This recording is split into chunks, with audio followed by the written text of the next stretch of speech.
देखिए आज अपन स्टार्ट करने जा रहे हैं मोशन, और उसमें भी सबसे पहले तो मैं आपको बताता हूँ मोशन के बारे में। मोशन का मतलब होता है चेंज इन पोजीशन, चाहे कोई भी बॉडी हो, चाहे मैं हूँ, चाहे कोई भी है ऑब्जेक्ट जिसका भी अपन को स्टडी करना है, तो change in position with respect to time कोई मोशन बोलते हैं। जैसे मान लो मैं यहाँ से यहाँ गया, पोजीशन चेंज हो गई, या मान लो मैं स्टेशनरी हूँ, या मान लीजिए मैं एक्सीलरेटेड हूँ, या वेलोसिटी चेंज नहीं हो रहा है, जो भी है, तो उसको अपन बोलते हैं मोशन। अब मोशन जो होता है वो 3 टाइप से हो सकता है, मतलब मेरा कहने का मतलब, जैसे मान लीजिए एक तो होता है ट्रांसलेटरी टाइप्स, अगर मोशन के देखें अपन वो 3 है। ट्रांसलेटरी मोशन, ट्रांसलेटरी मोशन का मीनिंग क्या है? ट्रांसलेटरी मोशन का मीनिंग है पोजीशन चेंज होना चाहिए, चाहे वो विद रिस्पेक्ट टू टाइम, चाहे वो 1D में हो। 1D का मतलब होता है जैसे मान लीजिए एक्स एक्सिस, मतलब एक ही स्ट्रेट लाइन में आप जा रहे हो, उसी को बोलते हैं मोशन इन स्ट्रेट लाइन, मतलब 1D, 1 डायमेंशनल। जैसे एक्स वाई जेड की बात करते हो आप, X Y and Z coordinate में, तो ओरिजिन से अपन मोशन स्टार्ट करते हैं, जैसे उसको बोलते हैं रेफरेंस पॉइंट। लिया आपने एक पॉइंट चूज किया है यूनिवर्स में, जैसे ये एक्स हो गया, ये वाई हो गया और ये जेड हो गया। अब ये ओरिजिन हो गया रेफरेंस पॉइंट। इससे अगर आप इधर जा रहे हो तो केवल एक ही कोऑर्डिनेट चेंज हो रहा है, एक्स का, वाई का और जेड का नहीं हो रहा है, तो ये 1D हुआ। अगर अपन बात करते हैं 2D, मतलब जैसे मान लीजिए आपने किसी चीज को ऐसे फेंक दिया, ऐसे फेंक दिया ऐसे, तो वो 2D हो गया। या कोई सर्कुलर प्लेन में ऐसे घूम रहे हो, वो भी 2D है।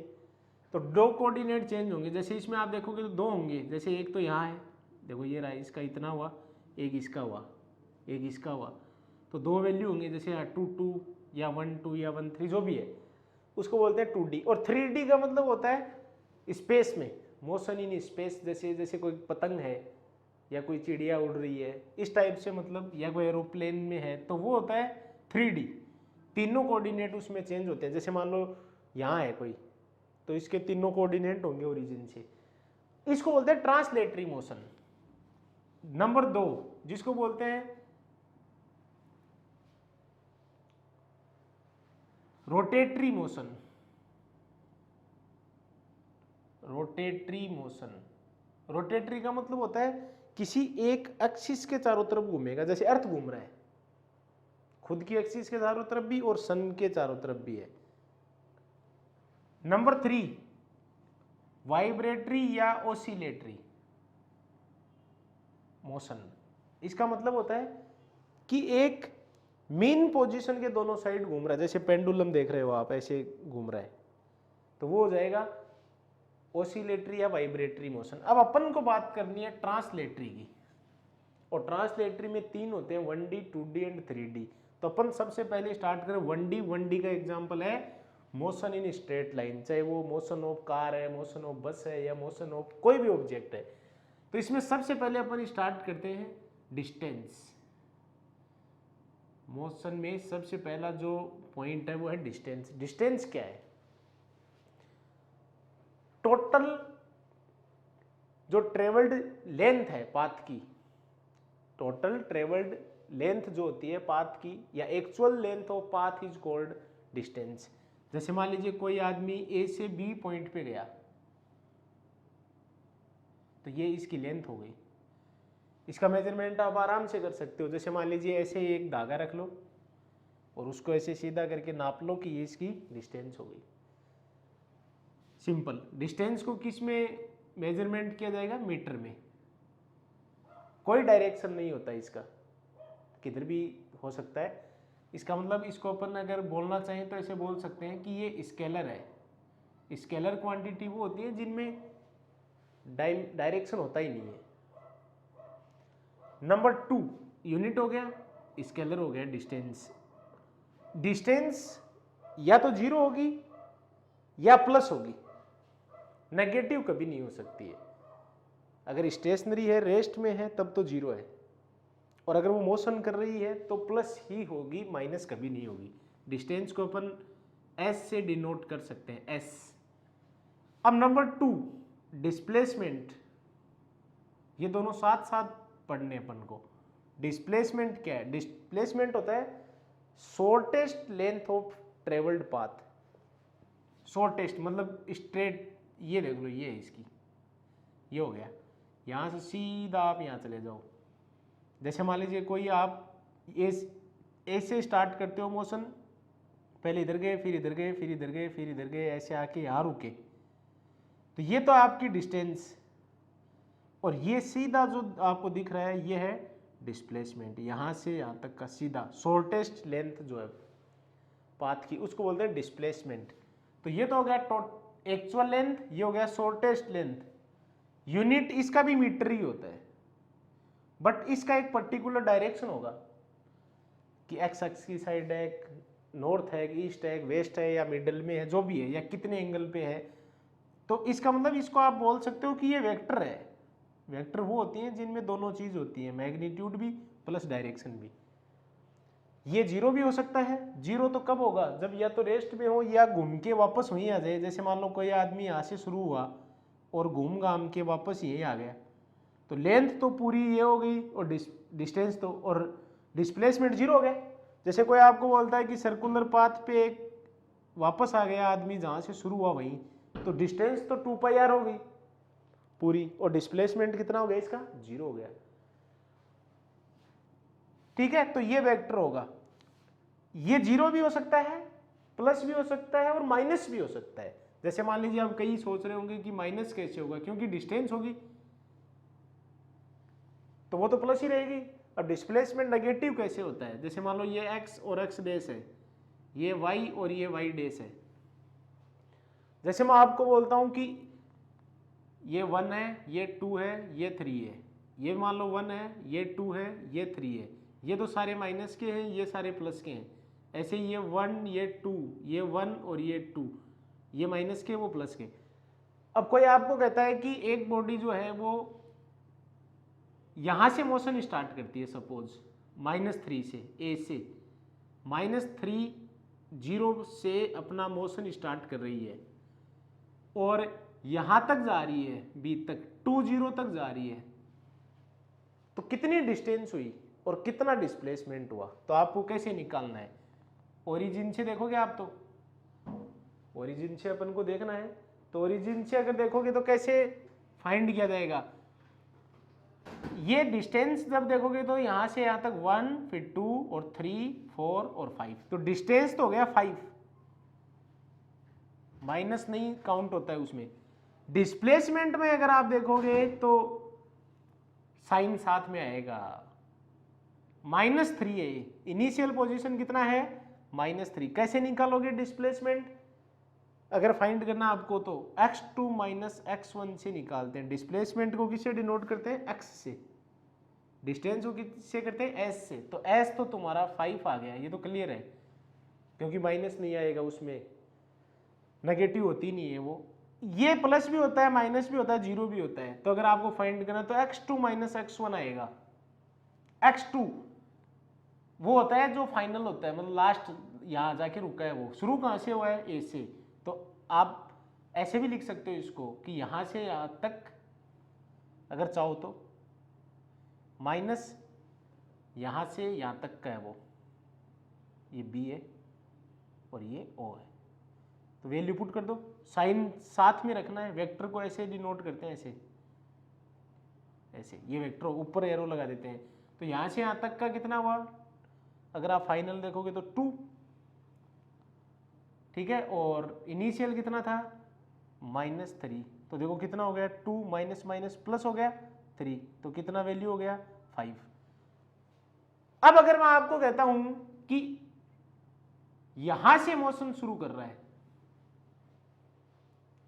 यहां से मोशन शुरू कर रहा है और यहां जाके रुक रहा है, तो अब क्या आएगा? OB - OA करना है।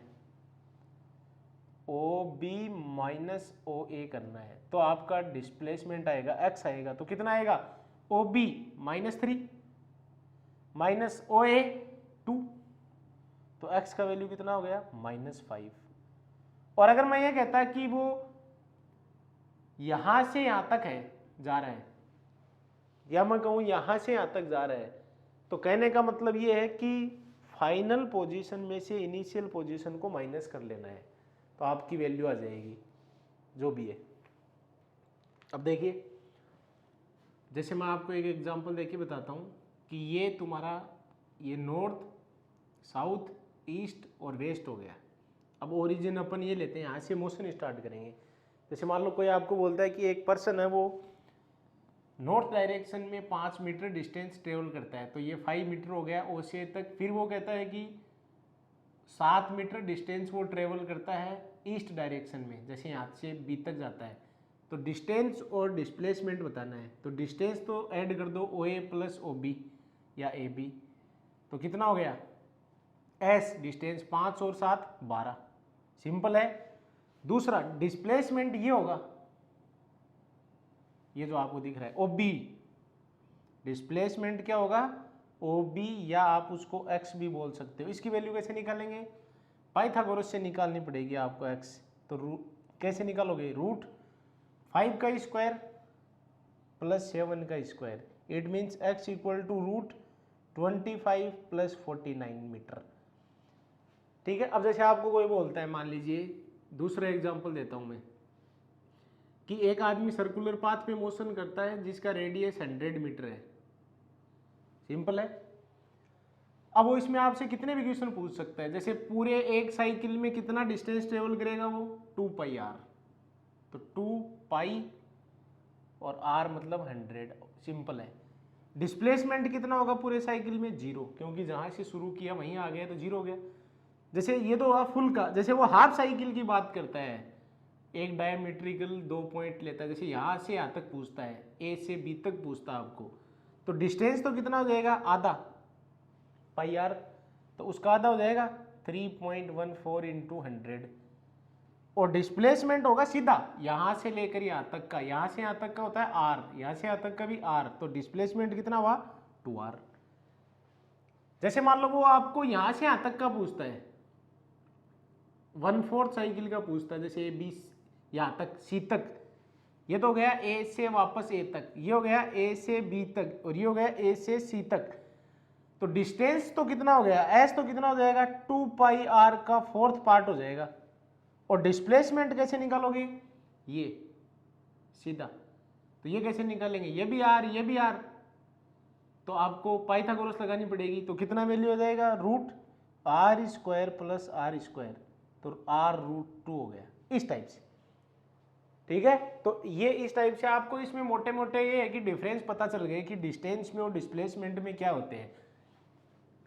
2 3 4 5 डिफरेंस मेन है। पहली चीज है कि डिस्टेंस टोटल एक्चुअल लेंथ होती है और डिस्प्लेसमेंट शॉर्टेस्ट होती है। दूसरा डिस्टेंस 0 और प्लस ही होती है, डिस्प्लेसमेंट 0 माइनस प्लस तीनों हो सकता है। अगली चीज वो स्केलर है, वो वेक्टर होती है, मतलब उसमें डायरेक्शन साथ आएगी कि किधर आएगा। नंबर अगला, डिस्टेंस जो है ये मेन चीज है, वो या तो हमेशा ज्यादा आएगी या बराबर आएगी किसके, डिस्प्लेसमेंट की। मतलब कभी भी डिस्प्लेसमेंट जो है वो डिस्टेंस से ज्यादा नहीं आ सकता है। बराबर तो आ सकते हैं, बराबर तो क्यों नहीं आ सकते, बराबर तो आ सकते हैं। जैसे मान लो कोई ए से बी तक गया और ये 10 मीटर है, तो दोनों चीज बराबर है, जितना डिस्टेंस है उतना डिस्प्लेसमेंट है। तो ये आपको बहुत ध्यान रखना है कि ऑप्शन आएगा, सपोज आपके कौन सा राइट है, आप वो चूज करना है। तो डिस्टेंस हमेशा या तो ज्यादा होगा, ग्रेटर होगा, या इक्वल होगा किसके, डिस्प्लेसमेंट। ये कभी नहीं हो सकता जो मैं अब लिख रहा हूं, ये कभी नहीं हो सकता, ये गलत ऑप्शन है। ठीक है, इक्वल तो हो सकते हैं पर कभी भी ज्यादा नहीं हो सकता है डिस्प्लेसमेंट, ये आपको ध्यान रखना है। अब चलते हैं अपन आगे। अब जब अपन आगे इसमें चलेंगे तो मैं अगला जो आएगा इसमें वो आएगा स्पीड। अब देखो स्पीड में क्या होता है, स्पीड और वेलोसिटी सेम ही होते हैं जैसे डिस्टेंस और डिस्प्लेसमेंट होंगे। तो सबसे पहले आप मैं स्पीड की बात करते हैं, मैं स्पीड भी के बारे में आपको बता देता हूं। स्पीड होता है डिस्टेंस अपॉन टाइम, v से डिनोट करते हैं इसको, s/t यूनिट आपको पता ही है, मीटर पर सेकंड। स्केलर है क्योंकि डिस्टेंस और टाइम दोनों स्केलर हैं। अगली चीज इसके टाइप्स है 4, एक तो होता है यूनिफॉर्म स्पीड। यूनिफॉर्म स्पीड का मीनिंग क्या हुआ, कांस्टेंट स्पीड। अब कभी भी स्पीड कांस्टेंट कब रह सकती है? ये तभी रह सकती है जब सेम टाइम इंटरवल में सेम डिस्टेंस ट्रेवल हो। जैसे मान लो ये यहाँ से यहाँ तक का 5 मीटर और 10 सेकंड में ट्रेवल हुआ, तो अगला 5 मीटर भी कितने में हो? 10। नेक्स्ट 5 भी कितने में हो? 10। नेक्स्ट 5 भी 10। नेक्स्ट 5 भी 10। तो सेम टाइम इंटरवल में अगर सेम डिस्टेंस ट्रेवल हो रही है तो उसको बोलते हैं uniform speed. Number 2, non uniform या वेरिएबल। इसका मतलब क्या है? ध्यान से सुनो कि टाइम इंटरवल तो सेम हो, जैसे 10 सेकंड 10 सेकंड 10 सेकंड 10 सेकंड इस टाइप, पर ट्रेवल डिस्टेंस अलग अलग हो। जैसे इसमें 5 मीटर है, इसमें 7 मीटर है, फिर 10 मीटर है, फिर 3 मीटर है, इस टाइप से। तो ये वेरिएबल हो गई। Number 3, average speed. ये सबसे इंपॉर्टेंट होता है, जो मैं नेक्स्ट लेक्चर में डिफाइन करूंगा। एवरेज स्पीड, एवरेज स्पीड होता है टोटल डिस्टेंस, ये कभी चेंज नहीं होगा फॉर्मूला, अपॉन टोटल टाइम। ये एवरेज हो गया तुम्हारा वी एवरेज, ठीक है। और number 4, instantaneous speed. Instantaneous speed का मतलब होता है किसी एक पर्टिकुलर इंस्टेंट पे।